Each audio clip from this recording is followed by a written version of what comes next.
കാലം മാറുന്നു. ഒരു വർഷം കൂടി നമ്മെ വിട്ടുപോകുന്നു. പക്ഷേ ഈ പുതുവർഷത്തിലേക്ക് നാം ചുവടെടുത്ത് വെക്കുമ്പോൾ നമ്മുടെ ഹൃദയം പുതുക്കമുള്ളതാണോ? സന്തോഷത്തിന്റെയും സമാധാനത്തിന്റെയും അനുഗ്രഹത്തിന്റെയും ഈ പുതുവർഷത്തിലേക്ക് നാം കയറി ചെല്ലുവാൻ പോകുന്നു. നമ്മുടെ ഉള്ളിൽ നാം കാലങ്ങളായി സൂക്ഷിച്ചു വെച്ചതെന്തെങ്കിലും ഈ അവസാന നിമിഷങ്ങളിൽ ഉപേക്ഷിക്കാനുള്ളവയുണ്ടോ? ആത്മാർത്ഥമായി ഒന്ന് പരിശോധിച്ചാലോ? കാരണം ബൈബിൾ പുതുക്കത്തെ വളരെയധികം പ്രോത്സാഹിപ്പിക്കുന്നുവല്ലോ. മത്തായി 9:17 പറയുന്നു, പുതുവീഞ്ഞ് പഴയ തുരുത്തിയിൽ പകരാറില്ല, പകർന്നാൽ തുരുത്തി പൊളിഞ്ഞ് വീഞ്ഞൊഴുകിപ്പോകും. പുതുവീഞ്ഞ് പുതിയ തുരുത്തിയിലെ പകർന്നു വെക്കുകയുള്ളൂ. അങ്ങനെ രണ്ടും ഭദ്രമായിരിക്കും. കാലത്തിന്റെ കുത്തൊഴുക്കിൽ നാം പോലും അറിയാതെ ഉള്ളിൽ കയറിക്കൂടിയ ചില ദേഷ്യങ്ങൾ, ഹൃദയത്തിന്റെ അകത്തട്ടിൽ ആഴത്തിലേറ്റ ചില മുറിവുകൾ, പലപ്പോഴും ശ്രമിച്ചിട്ടും ക്ഷമിക്കാനാവാത്ത ചില സംഭവങ്ങൾ, കണ്ണ് നനയിച്ച ചില ഓർമ്മകൾ എല്ലാം ഒരിക്കൽ കൂടി കണ്ണുകളുടെ മുൻപിൽ ഒന്ന് കൊണ്ടുവന്നാലോ? വ്യക്തമായി ഒന്നോർത്തെടുത്താലോ? നമ്മുടെ അറിവില്ലായ്മയോ അതല്ലെങ്കിൽ മറ്റുള്ളവരുടെ അറിവില്ലായ്മയോ ആകാം ഓരോ വേദനപ്പെടുത്തുന്ന സംഭവത്തിന്റെയും പിന്നിൽ. അറിഞ്ഞോ അറിയാതെയോ നാം വേദനിപ്പിച്ചവരോട് കണ്ണു നനഞ്ഞുകൊണ്ട്, കൈകൾ കൂപ്പിക്കൊണ്ട്, ഹൃദയത്തിന്റെ ഭാഷയിൽ നമുക്കൊരുമിച്ചു മാപ്പ് പറയാം. അതൊരു മുതിർന്ന വ്യക്തിയായാലും കൊച്ചു കുഞ്ഞായാലും, അതുമല്ലെങ്കിൽ ഒരു കൊച്ചു പൂച്ചക്കുട്ടിയായാൽ പോലും. ദൈവാത്മാവ് ഓർമ്മിപ്പിക്കുന്നതൊക്കെ പ്രധാനമാണല്ലോ. മനസ്സ് നിറയെ യേശു കർത്താവിന്റെ സ്നേഹത്തെ ഓർത്തുകൊണ്ട്, ആ നിറഞ്ഞ പുഞ്ചിരി മാത്രം കണ്ണുകളിൽ നിറച്ചുകൊണ്ട്, നമ്മെ വേദനിപ്പിച്ച എല്ലാവരോടും നിറഞ്ഞ സ്നേഹം മാത്രം മനസ്സിൽ നിറയ്ക്കാം. എപ്പോഴെങ്കിലുമൊക്കെ അവരും നമ്മെ സ്നേഹിച്ചിട്ടുണ്ടാകും എന്ന് നമുക്ക് പൂർണ്ണമായി വിശ്വസിക്കാം.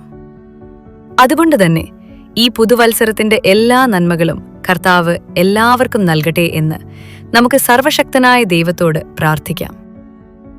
ഇതൊക്കെ പറയാൻ കാരണം, കഴിഞ്ഞ നാളുകളിൽ കർത്താവ് നമ്മോട് എത്രയോ വട്ടം ക്ഷമിച്ചതിന്റെയും പൊറുത്തതിന്റെയും ഫലമാണ് ഇന്നിവിടെ നാം ഇങ്ങനെയിരിക്കുന്നത്. സകല ഭാരവും വിട്ടൊഴിഞ്ഞു ആ സ്നേഹസ്വരൂപന്റെ പിന്നാലെ നമുക്ക് യാത്ര തുടരാം. ഈ പുതുവർഷത്തിന്റെ തുടക്കത്തിൽ പൂർണ്ണമായി ദൈവാത്മാവിൽ ആശ്രയിച്ച് നമുക്ക് ചില പുതിയ വിത്തുകൾ ഹൃദയത്തിൽ നട്ടുമുളപ്പിക്കാം.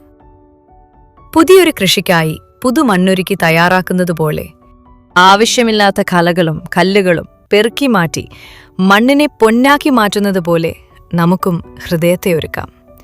നമ്മെ വേദനിപ്പിച്ച, നമ്മുടെ മനസ്സിൽ ഭാരം നിറച്ച എല്ലാ ചിന്തകളും, എല്ലാ വേദനകളും, എല്ലാ കാഴ്ചകളും ആഴക്കടലിൽ എന്ന പോലെ നാം ഇപ്പോൾ ഉപേക്ഷിക്കുന്നു.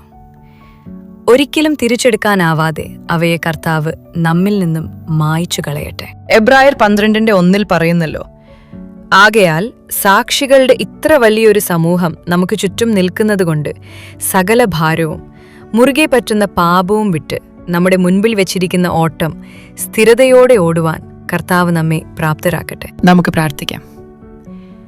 ദൈവമേ, നിർമ്മലമായൊരു ഹൃദയം എന്നിൽ സൃഷ്ടിച്ച് സ്ഥിരമായൊരാത്മാവിനെ എന്നിൽ പുതുക്കേണമേ.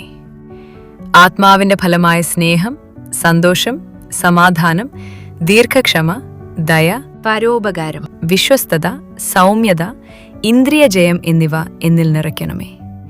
ഇവയ്ക്ക് വിരോധമായി ചലിക്കുന്ന സകലത്തിനെയും ഞങ്ങൾക്ക് മുൻപിൽ നിന്നും അങ്ങ് തുടച്ചു നീക്കണമേ. ദേഷ്യത്തിനു പകരം ക്ഷമ, ഭയത്തിനു പകരം വിശ്വാസം, അശാന്തിക്ക് പകരം സമാധാനം, വെറുപ്പിനു പകരം സ്നേഹം, നിരാശയ്ക്ക് പകരം പ്രത്യാശ, അസൂയയ്ക്ക് പകരം നന്ദി, അഹങ്കാരത്തിനു പകരം വിനയം, കുറ്റബോധത്തിനു പകരം പ്രാർത്ഥന, പ്രതികാരത്തിനു പകരം കരുണ, പകയ്ക്ക് പകരം സഹനം, ആശങ്കയ്ക്ക് പകരം ദൈവസമർപ്പണം, തളർച്ചയ്ക്ക് പകരം ശക്തി, ശൂന്യതയ്ക്ക് പകരം ദൈവസാന്നിധ്യം, അവിശ്വാസത്തിന് പകരം ആശ്രയം, കുറ്റപ്പെടുത്തലിന് പകരം സ്വീകരണം, ഒറ്റപ്പെടലിന് പകരം ദൈവസാന്നിധ്യം എന്നിവ ദൈവം നമ്മുടെ ഹൃദയത്തിൽ നിറയ്ക്കട്ടെ.